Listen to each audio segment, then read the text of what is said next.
Welcome to Nikos. I am Jonathan Albin, your host, and we are in for a quick one tonight. I'm riled up and ready to go, but I'm also a little bit exhausted from a really long and very productive day. So I launched my first uh, YouTube short, and it's taking off in drabs and dribbles, and I didn't expect much from it, but you never know, and it's completely non sequitur, not our kind of regular fare. But you get a chance to check out the Adventures of Tandaru. You'll have fun with that. I had a great time making it. Alrighty, so today we're going to talk about the classic steps of creating a session zero configuration, because I have realized that a lot of people who are role players and even game masters are not aware of the value or the impact that a session zero alternative can add and enhance to your regular game sessions and your event structure, so that things will hold together better. I have it on good authority that groups that run games that don't have a session zero setup sometimes run into problems and challenges, because the things that would have been handled in a session zero were never simply addressed, and so therefore they came as a complete surprise to one or more party members. And as we go over these, I think you'll see what I'm talking about. So the classic session zero configuration is to pick a day that would be the same day of the week that your sessions will be, so that you can make sure everyone's schedule is clear for that period of time. There are players, for example, that'll tell you that, yeah, I'd be glad to meet with you on Tuesday, but I don't want to be able to run games on Tuesdays. Then pick a day that's going to make sense for them, because they may or may not be able to make it if you've already scheduled for Tuesday. So realize that a session zero is by nature going to be fast and loose, and it may not last as long or cover as many topics as you would like. But the sooner you get to them and the sooner you're able to get through them, the better off you'll be. So what does a session zero look like? Well, the first thing is that it is a scheduled period of time. Generally, I recommend at least an hour. In certain cases, maybe even two, if you're going into an in-depth storyline and the players need to have some background. The mechanistic parts of a session zero are listed here in my recommendations, but there are, of course, things you could add or take away from this list. So let's go. When you are setting up a session zero, you do need to take into account event scheduling, and that means when you talk to your players, find out whether or not they have any particular challenges that would come up on a regular basis that would happen on the day and the time of the event that you have scheduled. If you say, I'd like to run it on the Thursday afternoons, and then you find out that three of your party members have bowling leagues on Thursdays, that's probably going to be of a detrimental effect no matter how creative they are. There's just simply going to be things that will come up that will put one of those events in opposition to the other. So it's better to have actually specified which days of the week, which times that you are going to be available, and worked out when the sessions are going to be held well in advance, and at least no later than the session zero.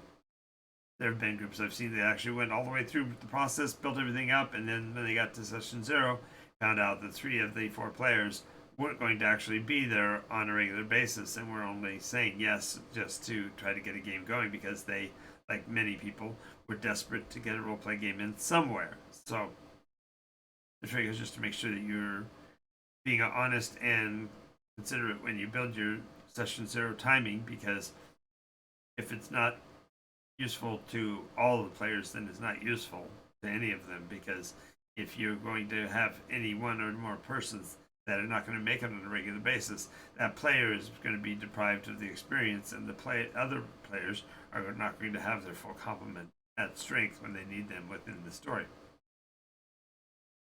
Therefore, that leads us to the next point, and that is that the story theme and setting needs to be taken into account. If players if they have had a bad experience within a city environment, or they are tired of running in the same environment year after year, month after month, maybe the story theme and setting needs to be revisited. So make sure that even the basic concept of, okay, this is a fantasy setting is discussed, because some players would prefer to run even a fantasy setting game as if it's history and therefore set in stone and all the rules are clearly defined and there's an absolute uh, known fact history. And so therefore, when you have that, you need to be able to play to that. But if not every player wants that, then also be aware of the fact that there's going to be places where the differences between those are going to come up, and to shake them out in the session zero is the most optimal. Generally, also, this is where I talk to my players in the beginning and see whether or not what we're going to be running is going to be campaign canon, or if it's going to be some form of what if scenario. We've had games groups that decided to run an entire 1 year or 2 year campaign that literally ran on a conjectured possible past that might have happened, to allow that alternate timeline to even exist. And when you do that, it actually gives you a nice framework of stability, so that what you are writing and what you are playing in is what the rest of the team is part of, and therefore everybody is on board. One of the arguably worst things that a game master can do is to set up to run a specific kind of a theme and then find out all of his players are revolting because that's not what they wanted to play. So that's important. And that leads, of course, to the next one of these. Player considerations are those questions or concerns about what a player or players wish to have included in their game sessions. This can be a positive extension. They would like to see an elephant fly, or they want to see a kangaroo box, or whatever. These are, whatever the player's desires should be at least considered when building a campaign forward, a story forward. But also, if there are situations that they disapprove or dislike, that should be at least considered. So, for example, if you have a player who absolutely abjectly fears water and doesn't want to have any oceanic scenes, would play havoc with a campaign if you're intended to take the players on cruises and visit islands and such. And so being aware of those considerations can keep players from being adversely affected. Now, there are some today that would say that a game master is required to specify trigger warnings within his session to say that, okay, today we're going to be dealing with this topical theme or whatever. And while I won't go to the point of saying that it's a mandatory must, I will say it is quite often useful to at least make the players aware of what potential there is for such topics, and to grant considerations for those players that like the game and want to continue playing, but they can't resolve or cannot handle those kind of situations, to give them an opportunity to avoid the game or whatever. Doesn't mean that I would say erase or deny a topic, because the point of the role-playing game is that the game master and the players are free to express what's going on. And when you are limiting yourself out of conversation, that's a form of censorship that I don't think necessarily needs to happen. If a player doesn't want to play in a game, there's no need for them to have to be there. But that doesn't mean that the game session can't be held and the subjects can't be broached. So just realize that's something you may have to be considered about. And this leads to limitations and restrictions. Now, if you have players who have known psychological challenges, you need to make sure you can accommodate where you can these challenges, so that the player is feeling comfortable for them to enjoy the game. But you also have to realize that this ability to monitor and maintain limits shouldn't be to the point where you're restricting players from pursuing their own direction in terms of what they want to experience in the game as well. Now, that doesn't mean the game master must allow criminal behavior or malicious behavior, and certainly not even or pedantic and childish bullying behavior. Instead, those should be limited out just by common sense. But the concept of having limits and restrictions that are artificially created to make environment feel comfortable or happy, to me that's an extension, a bridge too far. So,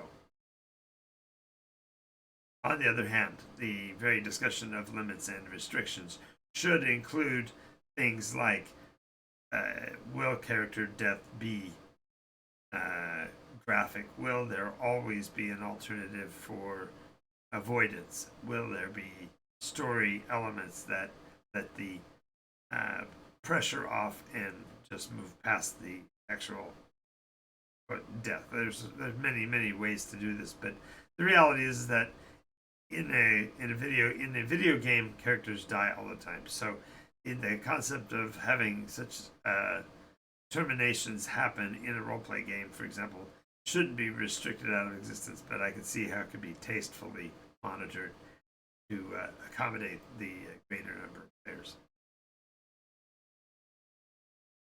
One of the biggest challenges is going to be conflict resolutions within game, because there are going to be times where even the players and the game master are not on the same page, and therefore it isn't just a matter of saying, well, the game master is always right and you must listen to what the game master says.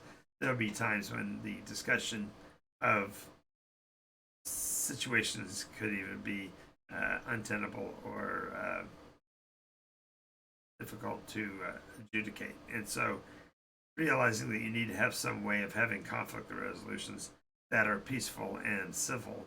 In other words, a player voicing his concern over another player's die rolling habits or whatever. These need to be addressed in the open as much as possible, so that accused and accuser are both fairly treated in the situation. But we also have to have mechanisms for what you have when you have a rock, paper, scissors of bad behaviors. When person A does something to person B that was bad, but person B does something to person C that is not associated with the same condition, but equally egregious, and this kind of nonsense. The biggest challenge will always be that at some point the game master may have to allow a player or allot to a person get out of game free card and simply cut ties. And that's a difficult pathway, but you need to have all alternatives considered, because it's only when you don't have a alternative in the mechanism that immediately that's what happens, because our culture and our world is set up just to do that very thing, that is to preclude or defend or prevent a player's action from becoming a universal. So realize you need to have some form of resolution and some alternatives in case something breaks down. Next will be a discussion of play mechanics and options, and this is where the kind of the fun part of session 0 comes in. This is where the players talk about what might happen in the case of a absolute critical. Are there critical rules, or is it just simply an abstract and therefore points just discussing what happens in the afterlife? Do the characters have an alternative to be in a holding space so they can be redeemed by the rest of the players, or is the character just dead, and so on? And all of these kind of discussions are meant to be something you handle in session 0, because they are going to come up, and you need to be made aware of how they're going to resolve, so that there aren't any surprises. So arguably this portion, as I said, is one of the most fun parts, because this is where players can gee whiz alternatives, like do we get to level up as we come back in, or are we having to start back at the beginning levels? That's a great discussion point. How far along have you gone before you actually get in advance? If you're playing a system like NycosRPG that has an automatic advance system, that's not so difficult to do. You just determine how many sessions have been played, and then that's the number of points that the new player coming in gets to add to any and all skills, assuming they've already built the character out to to the actual creation process limitations. So let's see, and this also, again, discussion of the play mechanics also has to do with the division of loot and the maintenance of the loot lists, whether or not the material is available when the players are not on the screen, so to speak, when they're not in session. Are there equipment pieces still available to the group and such like? And it's important from a story standpoint to determine what those actions are, because there will be times that the session won't go as you intend, and players aren't going to be able to, so on. So having a clear discussion of the play mechanics and the options that are available to every player is absolutely essential to the enjoyment and experience of the game session. Okay, so now we get down to the nitty gritty. If I was going to have a section of this that would be similar to a rant, we're going to get it right here. The backstory and creations integration is an absolutely essential for games that are being played with characters from role-playing games that have such backstories.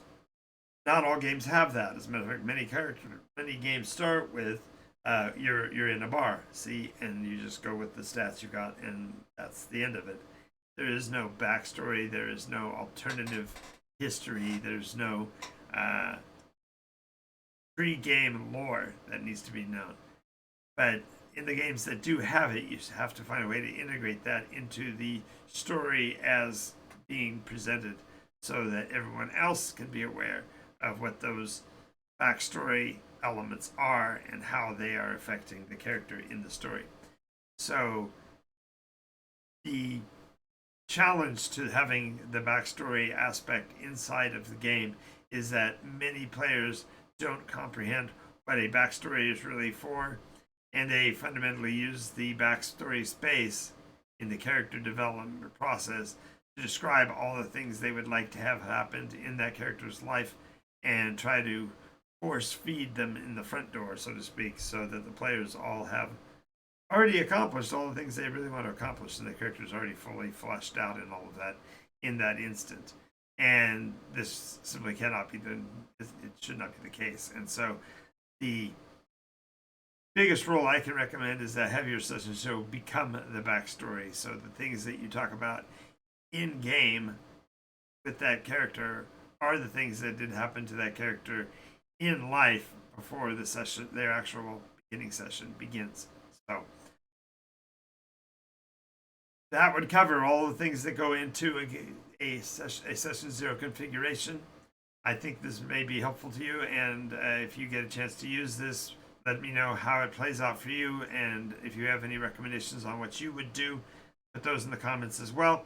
And if you have any ideas of things you would like the Game Master's Soapbox to focus on in the future, leave me some comments as far as that's concerned, because I'll be glad to look into any subject or topic concerning role-play games that's out there. Until then, I want to thank you for your participation. If you like what you've seen, click the like and follow buttons. And if you want to keep track of when every session comes out, make sure you click the subscription button so that all that information will come to you as required under the notifications bell.